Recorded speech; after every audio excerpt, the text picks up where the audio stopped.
The thing that I thought was interesting with the opportunity to use the space was, how does one communicate in a modern era? Something bigger than us, something bigger than what's going on the planet right now, something more comforting in a way about the fact that outside of our daily lives, there are these vast distances and these huge, unbelievable events happening in the cosmos. And just for a brief moment in time, I created the Logos so that people could sit and hear and contemplate something that's more than just the day-to-day. Hi, I'm Andrew Melchior, and I'm a musician, I'm a producer, I'm a technologist. I've been working in the music industry nearly 30 years now. After lockdown finished, I came to Finland to talk about low-carbon touring on behalf of Massive Attack. And the producer for Oulu2026, Henry Turunen, collared me and asked me if I'd like to come to Oulu to have a think about how I might contribute to the capital of culture. After a process of meeting all the stakeholders and understanding more about the culture of Oulu and the history, I came up with the concept for a piece I call the Logos. The Logos is the Greek word meaning the word of God. And I decided to try and find a way to play sonifications of a very exotic medium, fast radio bursts, into the cathedral here as part of an installation. Fast radio bursts are sub-millisecond radio signals that hit our planet from all angles, all times of the day. Some of them are 50 million years old, the most recent ones. The oldest ones are up to 9 billion, possibly even 10 billion years old. And they depict some very violent events in our history, but nobody's quite sure what causes them.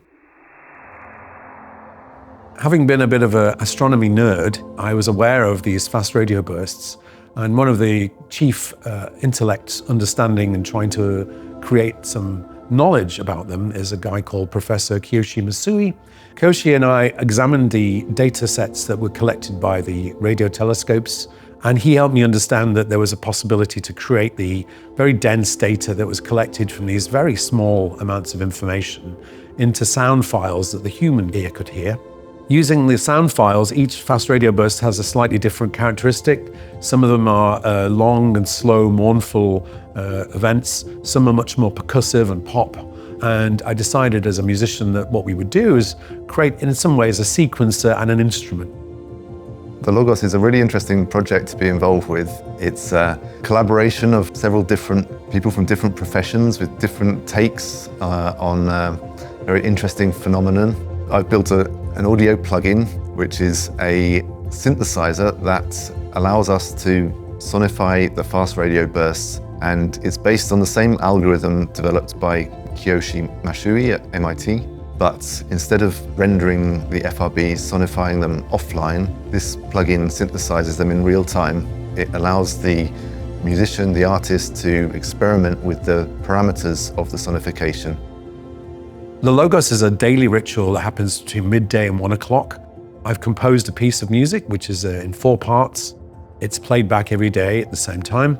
To achieve this, I've used 4 speakers in the cupola, 4 speakers in the near field of the crux, and 4 sub-bass units in the arms of the cathedral building.